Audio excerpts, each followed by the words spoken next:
Welcome to the December NSA Academy. We are so excited to have you here. We know this is an incredibly busy time, and so we are thrilled, and I would like to welcome a few people that are on the call with me, and then of course we have the Facebook page. My name is Lindsay Martin Bilbrey, and I'm the Director of Learning Experiences here at the National Speakers Association. On the call today we have Eliz Green, our matron of all things NSA Academy, as well as Andy Masters, who's going to be sharing with us some of his wisdom today for some incredible tips. You can see Sarah Best, our education specialist, her photo's down in the lower right-hand side. I'm not sure if you can see it online or not, but she will be taking questions and moderating the Facebook page for the Academy. So if you have a question, want to chime in, or just want to be part of it, please do go ahead and put your information on there. Eliz and I have a couple of housekeeping things we just want to spin past you before we get into the meat of today's presentation. As you might have been seeing through your emails, some of the mailing pieces going out, National NSA has a ton of great events that are coming up for it. We're really striving to have some targeted focuses for fundamentals and at the aspirational speaker level. And one of the ways that we're doing that is the Winter Conference in sunny Las Vegas. We are adding in a new workshop over how to enhance your online presence. Eliz is going to be helping lead that along with several other members from our NSA XY group. So I highly encourage you to take advantage of that. It's going to be on Friday, February 6th from 8:30 to about 2:30. And it's not just going to end once you do that in-person event. It's going to keep on going. We're going to have some follow-up mastermind webinars to help keep going and getting that practical application for the great things you're going to learn at the event. Please don't tell Fripp I just said things. And no, it's stuff she doesn't like. Oh, she doesn't like stuff. Okay, good.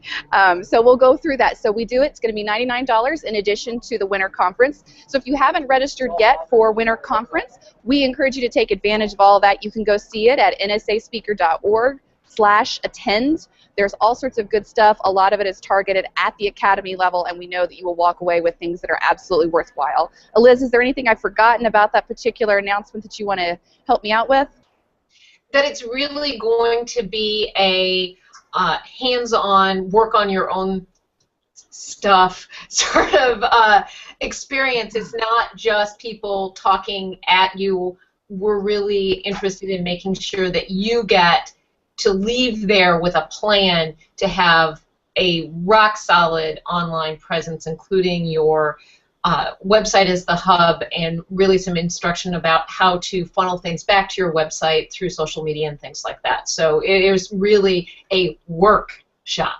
Yes, come prepared to roll your sleeves up and really dig in. And the best part about it, with those follow-up classes, it's going to lead right into our special one-day Cavett Institute that happens right before the national convention kicks off. So it's just one of those things where you start the in-person and just keep going. And so it's going to be just a fabulous way to get your feet really wet and start really cranking that out. The other announcement that we want to talk a little bit about is we know we've got a lot of resources we've been sending your way, as well as some of these videos, and then we've had members that are professionally inside NSA who've been sending us email tips and other things they want to share with the Academy members.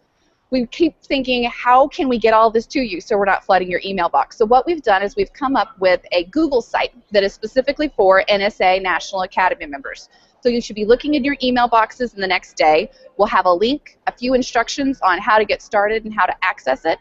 And if you have questions, please let myself, Eliz, Mike Dilbeck, Sarah Best know. There's a ton of opportunities. It's going to be one of those things where you are helping us create this hub. This is the first time we've ever had something like this.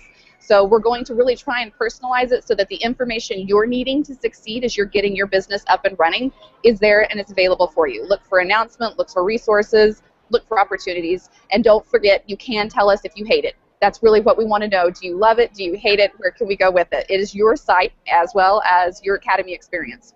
So with that, well, I wanted to add one more thing. Whoop. Yeah.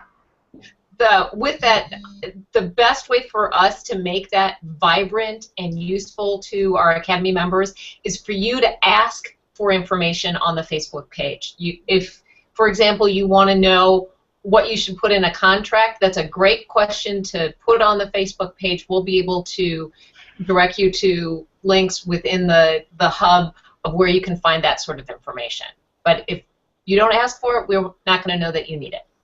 So Liz, I wanted to ask, because I know this is something new that we had started with some of our strategic advisory, both yourself, Michael Dilbeck, and then Patrick were helping us out. What were some of the questions that you had when you first started using the hub that you think might come up for some of our new Academy members?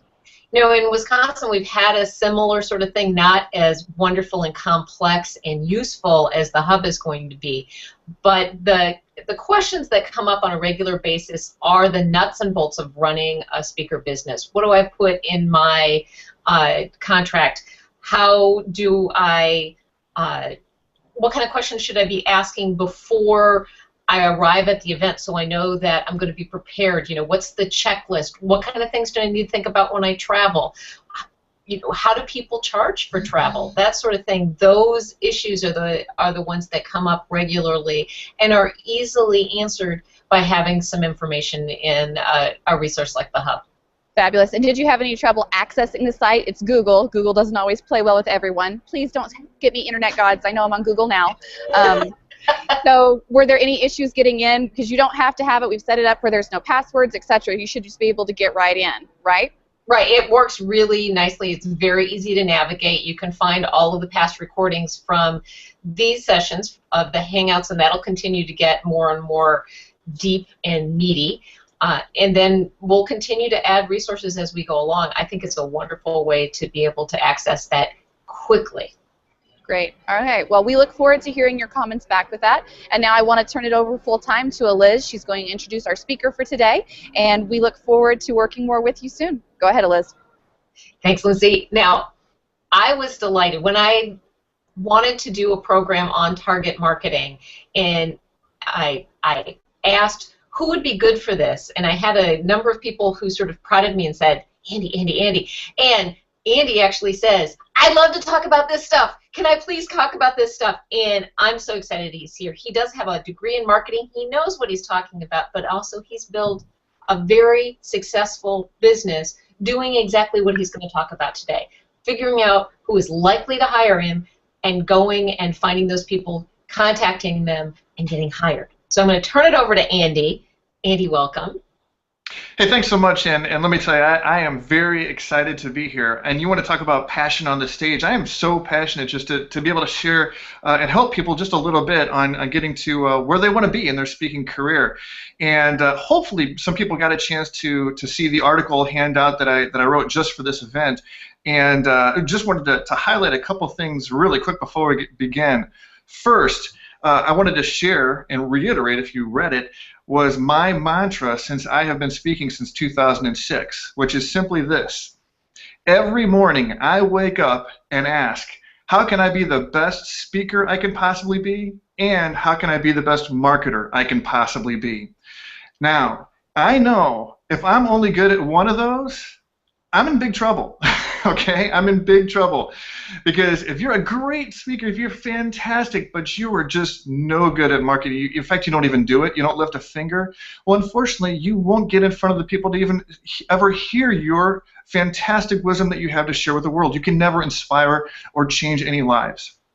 On the other hand, if you're a terrific marketer, but boy, your platform skills aren't quite there, or you're not a thought leader, or you don't have terrific content, well, then you're going to be put in front of terrific people, and you're going to fall, and word's going to get around, and reputation's going to follow you, and you're not going to get very far in your career either.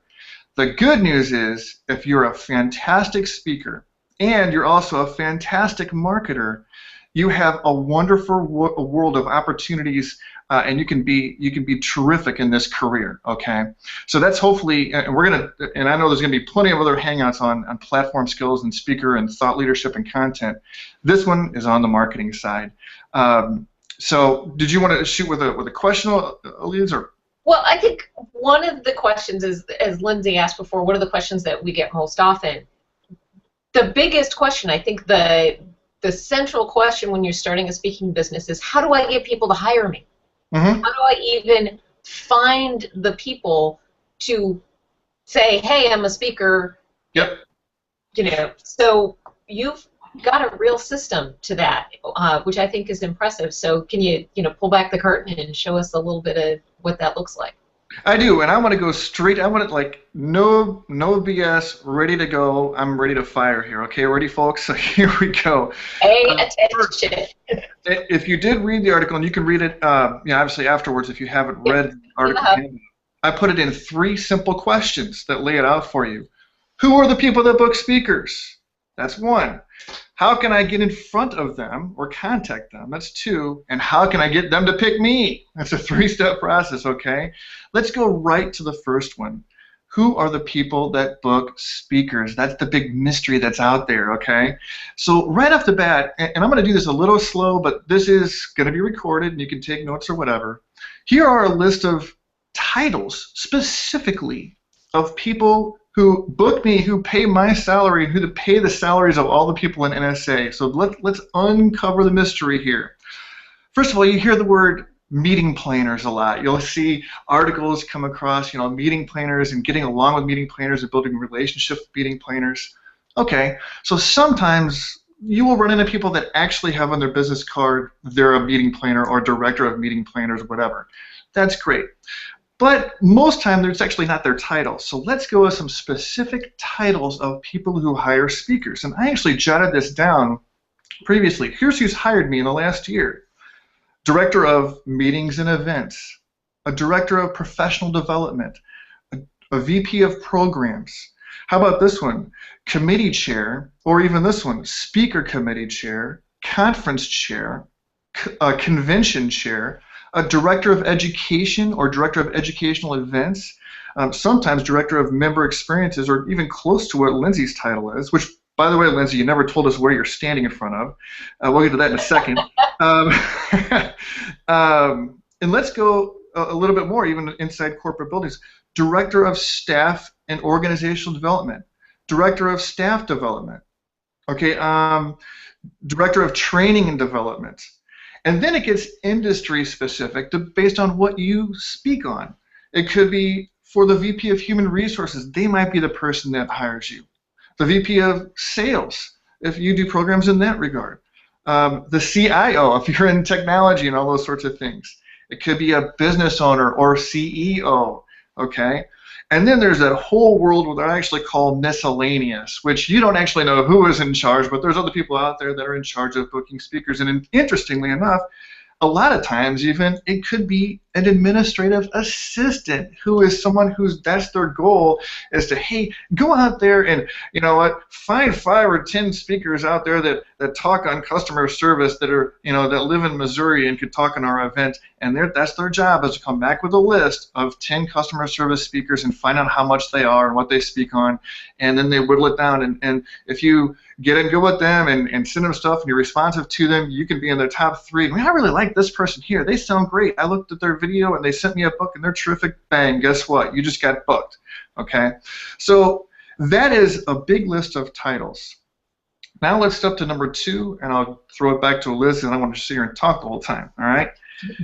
Who do these people work for? All right? There's some major categories of who books speakers and who hosts events and trainings. There's corporations. There's associations, which we'll definitely hit on. But there's also government agencies. We all know how large the U.S. government is, and all the state governments.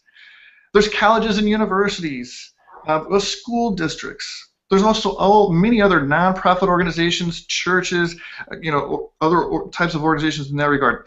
So there's within all of these different segments, there's also all the people with those titles that I just mentioned. So specifically, those are the segments. That's who they work for, and those are the titles of those people. Now, what our job is, and I thought I put it fairly eloquently in the article. I don't know if I'm going to say it as eloquently, but your job is to find out who matches your passion, your credibility, and who has demand and budget to book your topic. And you need to contact those people or get in front of those people as often as you can and as many of those people as you can, okay? But those are the people who book speakers, and you've got to go, and you're always, now let me make sure you get this.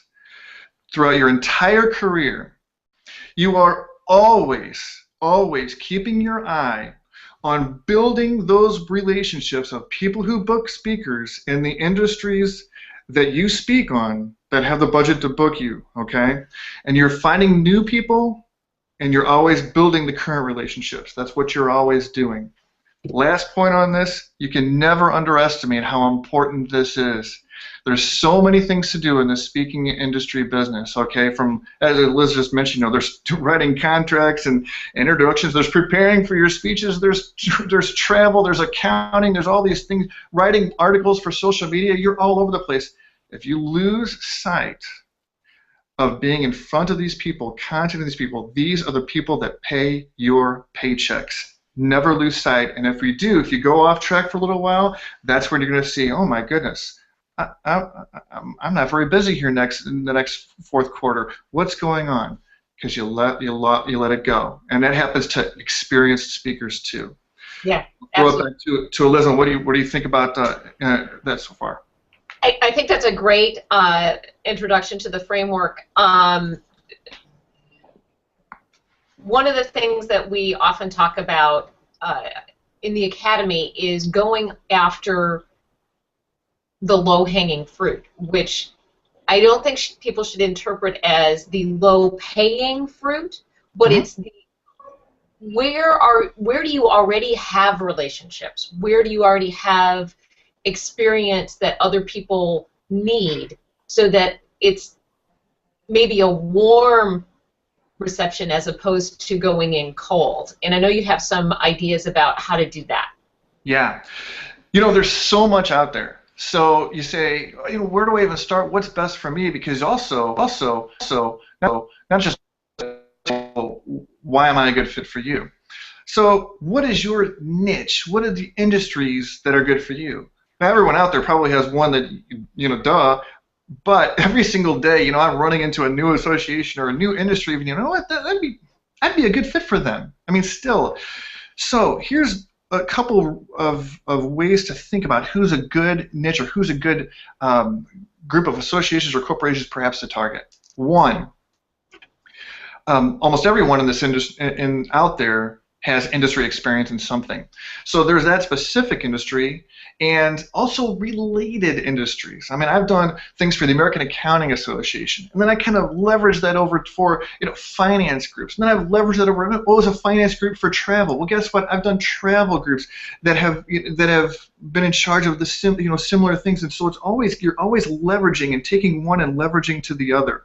Another one is certainly your education. You have to have a particular educational background.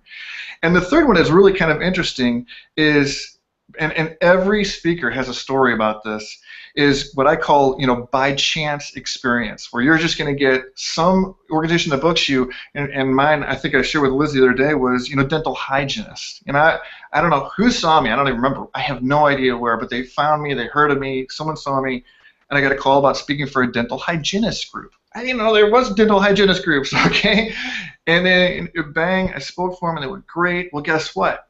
If there's one dental hygienist group, there's many more, okay? So then it's like you take that one and then you multiply it, okay? So are there other counties? Are there other states? Are there other colleges? Are there other college associations? Whatever it might be that are just like them. If you speak for one group, now there's many, many, many groups. So you can create a niche. There's so many ways that you can create a niche and find people that want to know that you just spoke for X, Y, Z.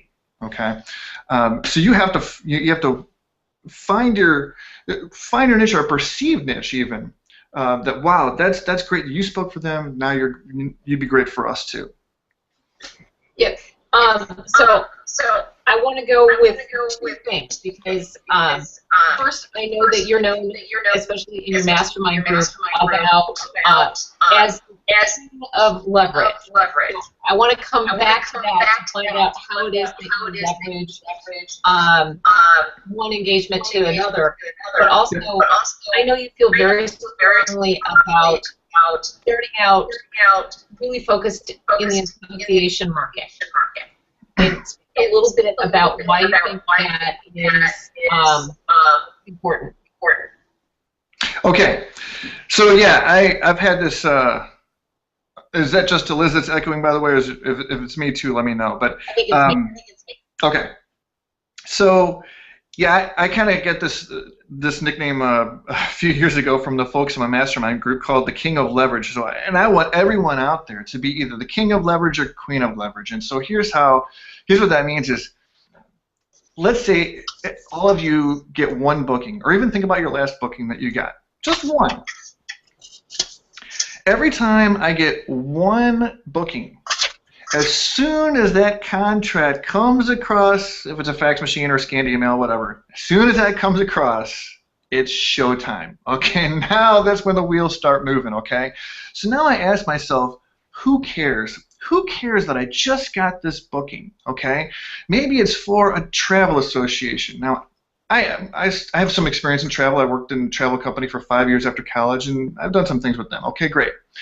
So I get one booking for a travel organization. Now what happens is this. I say to myself, who cares?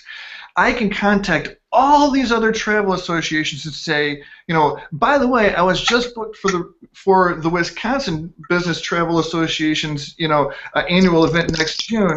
You know, would certainly love to present for your event as well. And so now I'm saying, oh my gosh, you know, they booked you, so maybe he would be great for our event too, because there's a safety net for them saying, okay, well maybe he's not so bad, he's legit, he's for real, because he just booked, he's going to speak for them too.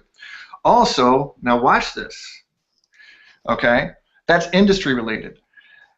I also might have some other people in Wisconsin. I'm using Wisconsin because Liz is up there. I also have some people up there in Wisconsin, other types of associations or companies that I might want to reach out to and say, by the way, I was just booked to present for another event in Wisconsin, right there in Milwaukee, right there in Madison, right there in wherever, you know, in June, and we'll, you know, contact you about your event as well, since I know ABC. So it could be regionally related. I could leverage that particular event, and all of a sudden, they're like, oh my goodness, he's already coming in for this event. Another one is, as soon as I get that booking, I have all these past customers and clients that maybe never pulled the trigger, or maybe it was something last year that I didn't get, or yeah, well, you know, we'll consider you, or you were in the file, or something like that. And I could say, you know, hey, by the way, I was just booked. You know, I wanted to follow up with you about your event, since I was just booked for, you know, for Wisconsin Business Travel Association as well.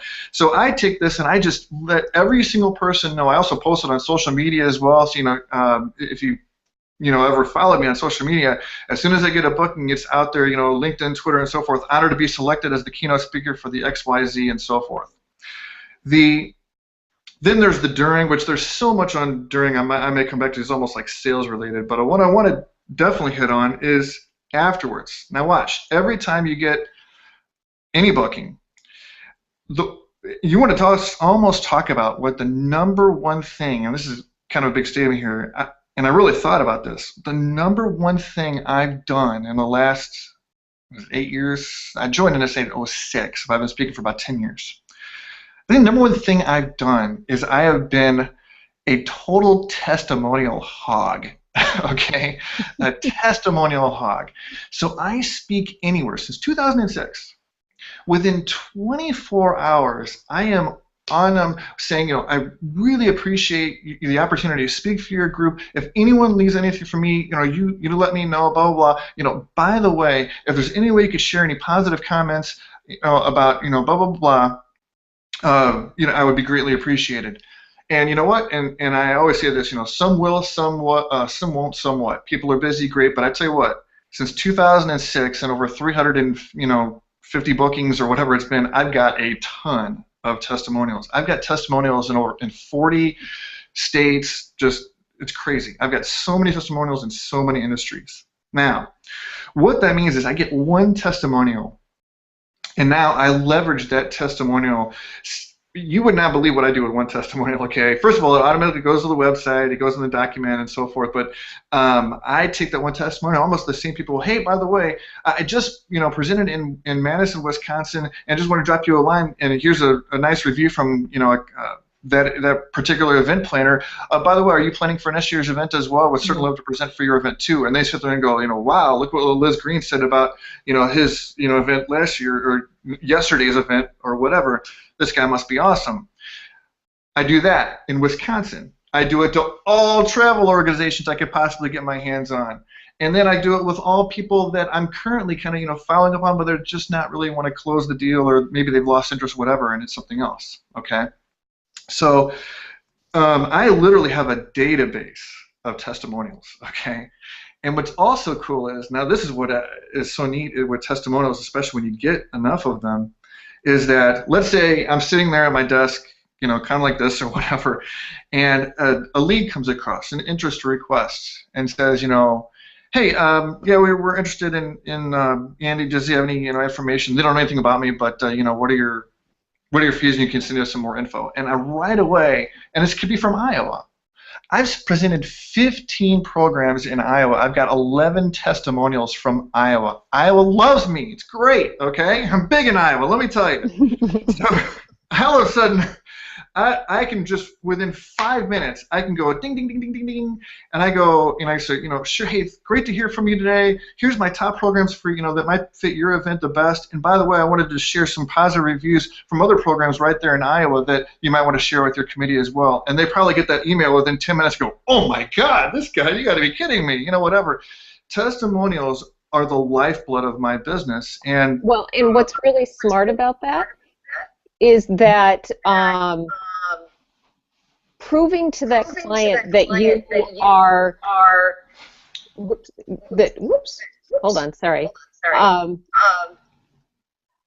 proving to your client that you're a big hit with people just like them, either in their same business or in their same state, locale. If you can prove that you're a big hit with people like them, you've done your work. It also gives you credibility. Speaking from the meeting planning chair, we all talk to each other. It's a very, very small world. So it's not just that you know your content, it's that you're not crazy backstage. You don't have a green M&M problem. I mean, it speaks to the fact that they're willing to give it to you in writing. That's, from a meeting planner standpoint, that is one of the biggest places you can succeed. Right. Yeah, because and I guess Lindsay, you can kind of you can comment on this, but in my experience, people, the two biggest fears of a meeting planner are, one, not getting burned and hiring a speaker who's no good, and two, not making sure they don't hire a speaker that's going to offend your audience, and just completely blow up your event. And so, okay, this guy's professional. He did a great job, and so forth. So that they want to feel safe to hire you. That's, even if you've got a great video. That's okay, good. No, you okay, just hit the nail on the head right there. They want to be safe because your sizzle reel doesn't tell me how you are backstage. Yeah. Whoop, I muted you. You have to unmute yourself. Sorry. Why did it happen again? Okay. So now listen. So there's a key of testimonials here for to the listeners. Is you want to get testimonials of people who are just like them. So now audience testimonials are okay. They're great. So if someone comes up to me in the middle and it's Joe, who's the assistant supervisor of accounting, who that's the greatest thing ever. That's great. I'll take it. Thank you so much, Joe. Bless your heart. Okay. I really want key testimonials from a title of a person of the same people that I'm marketing to. I want a title of conference chair, director of professional development, VP of, or CEO, presidents. I do a lot in education marketing. You guys can feel free to check out my website. You go to andy-masters.com. I have two portals. One's for business programs, one's for education. You click on testimonials, and right off the bat, I literally have testimonials from major education conventions and college presidents. I've got 8 college presidents that say great things about me, and then over the other side, I break it by industry. Okay, so travel, hospitality, healthcare, human resources, and whatever, so people can go straight to them. And then I have specifically look at the titles of those people. There's very few of them are specifically just someone in the audience named Joe. I'm really specific about who that person is, because the person hiring you really wants to know. So testimonials are key, key critical stuff. But you want to take them, leverage them, use them for the rest of your life. And it's amazing. I still use testimonials that I'm not kidding. I got in 2006. That's a long time ago, but they still work. Absolutely. So let's talk a little bit about how to choose the association to go after. Oh, and now you need to unmute yourself. Okay. Please repeat the question, sorry. Can you repeat the question, or am I muted? No, I muted you now because I think it's coming from your computer. So the question was, let's pretend that I am a leadership speaker and my background is in the military. How would I go about finding associations that would be good for me to pursue? And now you have to unmute yourself to answer.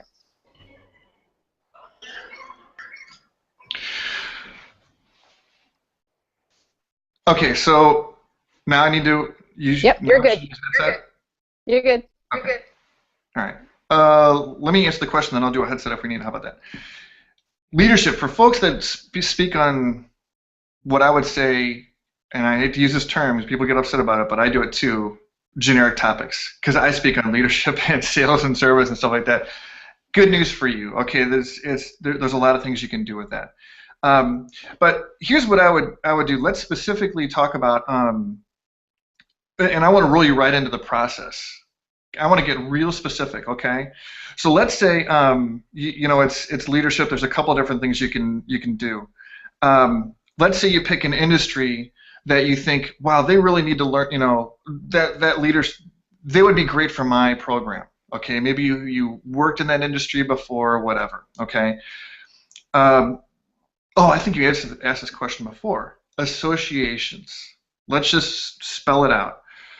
There are over 100,000 associations in this country, okay?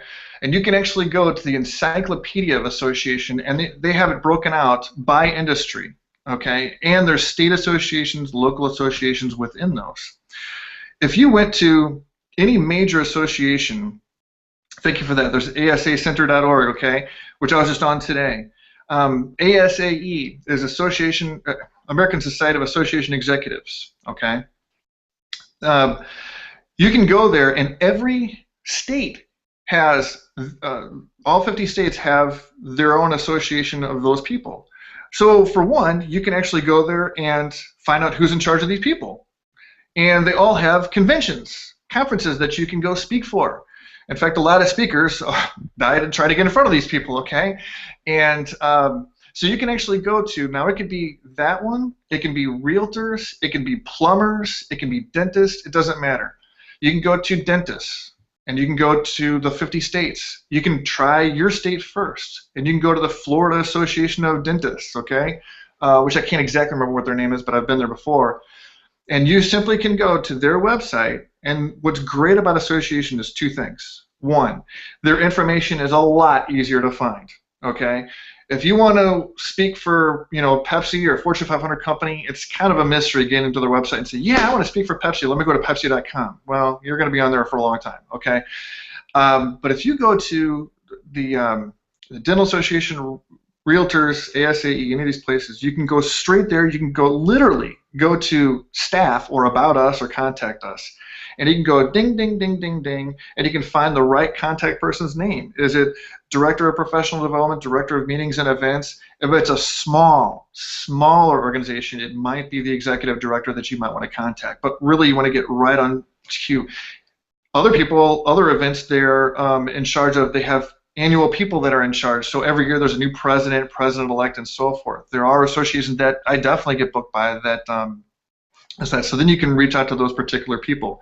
So I'm talking specifically about the process now. Where do I go? What do I do? What associations might be best for you? There's lists on ASAE. There's the Encyclopedia of Associations. And there's also, and I have a couple things written down, there's associationexecs.com.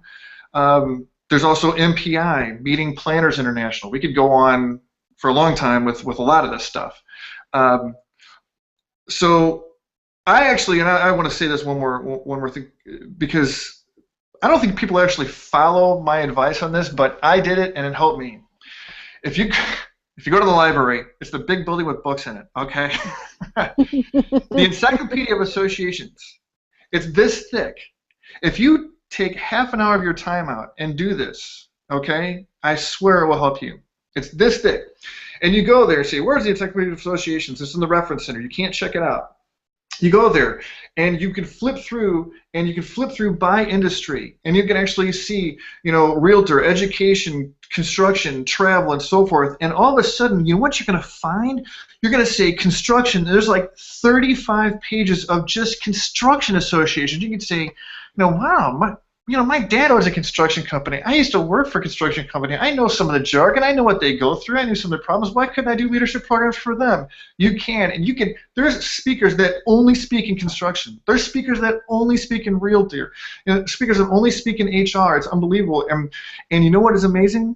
You look through this book, and I kid you not, it tells you where the website address, who the executive director HR person is. It tells you if they have an annual convention or not, and it even tells you what their budget is.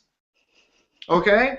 Now, you could say, well, Andy, in this technology world, can't I just find this online? Well, actually, they kind of hide that a little bit. So they make you go to the library for some of it. You can go to the Encyclopedia of Associations. It is online. You can actually download a few records for free, but it gets a little tricky, and it actually depends on where you go to get that. But it's a great exercise for emerging speakers to see, what about this issue? What about, these people would be great for me. I had no idea.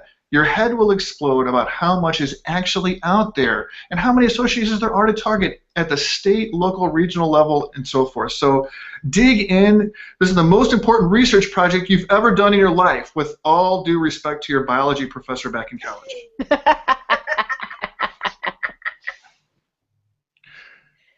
But you got to dig in, and you got to see what's right for you and what opportunities out there and what you really want to. You'll get excited. You'll get excited doing that. Okay. And I think that's a great piece of advice. The going and seeing how much is possible, then once we find out what's possible, how do we narrow it down? Because it's also looking at the big book and seeing all the things you could possibly do can also be a bit overwhelming. How is it that we can whittle it down to something that's manageable? And so once I've identified, I want to go, and I know you have a background in travel, so that was one of the places you started. I want to speak to the travel industry. What's my next step after I've identified who I'm going after initially? And we have to unmute yourself. This is so great because we're really on schedule here, because I'm not kidding you. We're getting some roll up the sleeve stuff. This is what I do. This is how I've done all this stuff. Okay, so there's some association out there you never heard of it before. It might be good for you. Look, okay, you can find out. You can actually put in, ASTA, whatever it is, and you can put in 2014 ASTA conference. Okay, do they even have a conference? Oh my goodness, they have a keynote speaker. Well, that's a professional speaker, so I guess they have a budget for speakers. Hey, wait a second, if it's the Florida one, I guess there's 49 other states that have their conference too. All of a sudden, you now have 50 of these associations that you can now reach out to that have annual conferences and book speakers. If it's so, I will put in, and if I'm doing initial research for a new market, which I do periodically, you can say, this industry would be great to me, but I've never heard of some of these associations, so you need to pop in and check. Do they hold conferences? Do they have speakers like us? Some people bring in speakers that are, let's face it, not professional speakers. They're industry professionals. Maybe it's just the teacher of the year, okay, in an education market. Maybe it's in academia. Academia is a lot. They're going to bring in some, professor from public policy from Ohio State University, and they're not going to pay NSA people anything. But if you see someone from NSA, all of a sudden, so okay, well, they have a commission, and then now also, when you get really experienced, you can say, okay, that's an NSA person, but wow, that's a NSA person that's way, way, way up there, and I'm kind of like right here, so I'm not really sure if that's a great fit. But they might bring in 2, 3, 4 speakers. They might pay breakout speakers. So the other thing is that, and we're getting really going to fire hard. You can get really targeted and do all this little stuff, or I'm going to just give you guys options out there. If you option time, here's some ways you can do it. You can buy lists, okay? You can go to associationexecs.com and you can pay money and you can just flood, take your shots out there and get names and addresses, mailing addresses, email addresses of all these people. You can hire virtual assistants to do some research for you of who has conferences, what are the email addresses, what are the mailing addresses, what are their phone numbers. You can do that. I've hired virtual assistants to do some introductory research and marketing, not necessarily marketing for me, but do some introductory research for me. You can do it yourself, like I said, which is a great exercise as for emerging speakers to really understand what topics do they, they just really just hire on that, but they brought in leadership last year, maybe they bring me in this year. So there's things that you can, you can buy these things, you can hire, VAs and all those sorts of things. So there's ways you can tackle this. Because from a macro standpoint, yes, we're talking about little, but on the other hand, as much as I can I call it get your hat in the ring. Okay, the more decision makers out there at as many different companies, association, government agencies, and so forth that know about EMD Masters and have an interest in a possible interest in my program, that book speakers that have a budget that was somewhat in my ballpark that host events, I want to get in front, just have them know, hey, by the way, I'm out here and this is what I do, and bang, it's getting my hat in the ring for as many of those people. All right? Yeah. Lindsay. You bring up two very good points there. Hold on one second, I'm going to mute you. One was the referral thing. I remember Patrick Henry when he was first talking on here early on about the referrals. So even if that NSA member is way up there in what you might see it, somebody in the association may be able to get you an in-person introduction to the decision maker or whatever else is. And I think that's so important to think through the way the professional relationships can help leverage that, because the other piece of it is, well, I love that you're advocating going out and getting in front of them. My email box, I probably get on any given day 50 to 150 cold asks. And if I don't have any reference about you, that makes it very challenging to come in and do some credibility. So how do you combat that from when you get that back from decision makers? Is it like for every 1 to 150 emails you send, where's the ROI? How are you tracking that to help aspirational speakers really kind of benchmark what's too much, what's spam, what's the right target? Oh, and it looks like Liz has her hand raised. Go for it. I just want to clarify, because this has come up in Academy conversations before. I am almost positive that Lindsay isn't indicating that you should call the speaker from the year before if you don't already have that relationship with the speaker and ask them to introduce you. That's not how this works. Right. You need to cultivate relationships with other speakers so that you are able to refer each other. My first convention at NSA, there is another heart attack surviving female speaker in NSA, go figure, who saw me come up on the attendee list and invited me to lunch. That's the sort of people that are in this association. And we've been referring business to each other for years now. Right. But that's the sort of relationship. It's not okay in any way for somebody who's just coming out to say to somebody who's well established, oh, can't you introduce me to all of your contacts? That is not how it works. Yeah, no, and I appreciate you clarifying because you're absolutely there. But I mean, the networking piece of it, and then getting involved in the masterminds and the online conversations. I've even some of them, the referrals come off the Facebook group. It's fascinating to watch how some of those go. So definitely taking that into consideration, because Andy has such great tips there. So I turn it back to Andy. Go ahead. Sorry. Yeah, and one, I mean, there's so many things you can do to try to get bookings, and this is specifically kind of on target marketing. However, if in my article, and we were definitely still getting hit on it, I clearly say your best marketing is speaking in front of the people who can book you to speak. So Lindsay gets 50, and 100 emails a day. That's a long shot that somebody who sends her an email is going to get booked by Lindsay. But if Lindsay goes to her conference and is sitting there in the audience and somebody knocks her socks off, guess what? That person has a way better chance of having Lindsay book her. So therefore, now you need to think of, where are these people going for their conference? That's why, going back to, and we jumped in it really quick, but, the ASAE, the MPI, the meeting planners, which some speakers swear by it, other people say, well, it's really kind of overrated, but, you can make your own determination or ask me offline on that. But at the most basic level, the same concept of even speaking at a chamber of commerce, because maybe there's some business owners in there that you can get some exposure in front of, and maybe they can hire you for their, and you can get the ball rolling on testimonials. And get some exposure, get some, hopefully get some fee-based things, and get your business started. So there's an old saying in NSA, and I don't know whoever actually this gets attributed to, so I'm so sorry. But the more I speak, the more I speak. Okay. Mm-hmm. So the more I'm out there and just speaking, and I speak, and I'm speaking here, and I'm speaking there, and you get some business cards coming, and even if nobody nothing happens from the business cards, you're just speaking, no.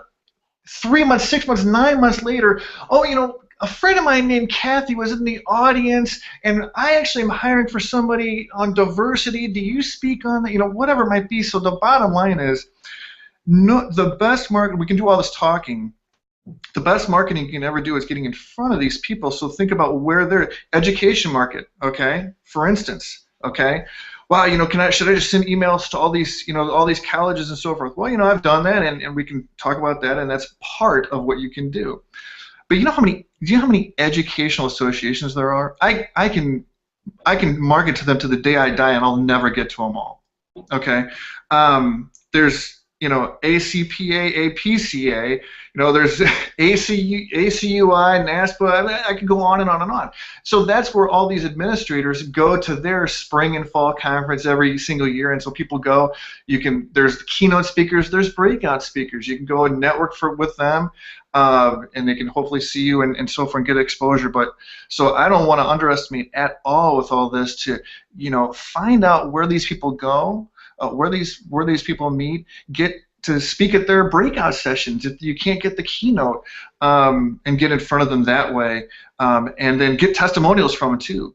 And I don't know, I know we're probably not supposed to talk too much about fee and so forth. I'm not going there, but it's a personal business decision on your end if you want to waive your fee and speak pro bono, which is Latin for you're not getting a dime. But for any of these basic associations or breakouts, for you to just get in front. And you'll also improve, by the way, as a speaker. You'll get testimonials, and your schedule is going to look better too. Like, oh, I spoke there, and there. So right. Get out there, speak, do it, and speak in front of key audiences. Don't just speak pro bono to speak pro bono. Who might be in your audience, in those audiences that, ooh, that would be a good, yes, okay, yes, I'll speak in front of those people. Oh yeah, sure, and go do it. Yeah, I'm going to admit that I don't know who the first person to say this is either, although Mike Domish was the person who said it to me when I was starting my business, is that when you're looking for those groups, those associations to perhaps donate your time, to make sure that it's the pregnant bunny, because if you're going into the bunny business, you don't want to buy the single skinny little bunny, you want to buy the big fat pregnant bunny. So you want to go after the groups that are pregnant bunnies that are going to give you roll-off business. I did one free event 4 years ago, one donated event 4 years ago that still gives me business. And I was a little reluctant to say yes, but I'm certainly glad that I did. You have to unmute. Yeah. Okay. That seems like that would be a better analogy for Easter, not Christmas. But yes, but we're evergreen. We're not talking about what time of year. Got it. Good point away. And so I guess Lindsay had a question on back on the email thing, and I understand that there's going to be a whole hangout on niche email marketing. Is that right? Okay. So yes, that's awesome, because that's definitely one of my things. I'm not supposed to say thing, but is it email marketing? And I think that there's a couple of keys in that. I've always said I've kind of had this article in my head of how to make a cold email warm, and one of it is doing what I said, which was of getting a listing of testimonials of people just like them. Okay, and I just spoke for XYZ. Now can I speak for you too? So I always like to say I don't like sending pure cold cold emails. That's why I'm very targeted in the fact that I don't want to waste anybody's time, and I don't want to waste my time, because I have so many testimonials, and I just spoke at some event, and hopefully I did great enough to get a testimonial, and then I say, okay, now who really cares? Most people don't care, but there are some people out there that actually care that I just did great there. So who are those people? Okay, and so and also copywriting, okay, which is just the terminology of how well your email is written, and there is actual strategies, of course, of the subject line. You have to get them to open it first. What are the first 10 words, and so forth, and that I think that's all very important to even get a reception. Really quick, target marketing. There's other things too. Mail. We don't mention mail. Okay. I personally haven't done a lot of it. There's a couple of speakers out there. One is a big-time Hall of Fame speaker that swears by direct mail, and so you can buy these lists and you can mail to these people, and bang, bang, bang, bang, bang. I know in general there is proven research on the power of direct marketing and direct mail. Now what I do is I do what I call quantified direct mailing, which is if I send out 500 emails to people, and I get 17 responses of people that might have some interest in my program over the next year or two. There's a possible, that is a possible. Well, then guess what?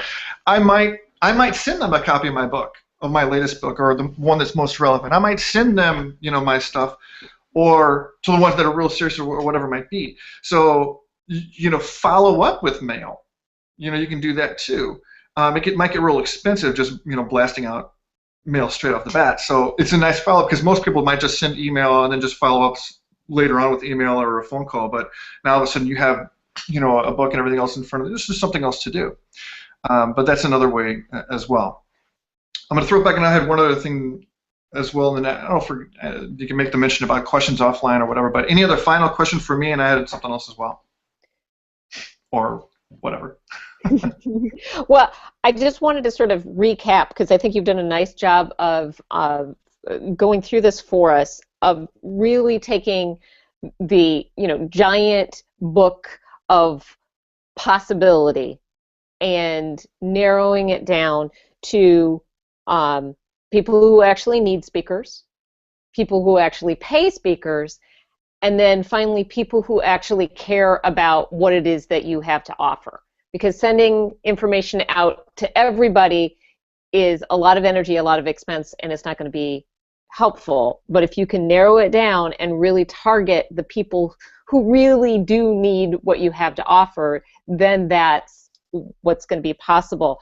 For those of you who are following along, as you look at narrowing your own market and targeting in, Andy's going to be available on the Facebook group for an hour afterwards, so you can pepper him with questions.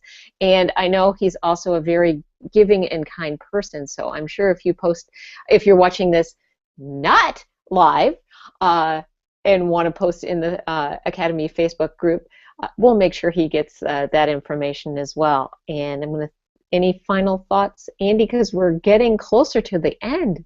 You're going to have to unmute yourself. I am a giving and kind person, especially during this the holiday season as well. So, yeah, and I just thought it was definitely worth saying here, because everything I've mentioned so far, is outbound, outbound, outbound, reaching out to people, which, fortunately, when you're an emerging speaker, is, kind of what it comes down to a lot. And there is good news. Once you get your name out there more and you speak more and so forth, people will come to you. There is a mention in my article of how do you get people to come to you as well? I mean, there's SEO, there's using e-speakers, there's YouTube, there's having them get to your website, social media, obviously, referrals. So there's things that you can do to have people come to you, and you're also doing outbound as well. Mm-hmm. So there's a lot of things going on. You could do a week-long boot camp just on marketing for speakers. We had Mary just an hour here, but I did just want to reiterate that this is where it's at, your focus. And if you don't know a lot about it, that's where you need to continually develop yourself as a person and as a business owner. This is maybe where I do need to learn a little bit more.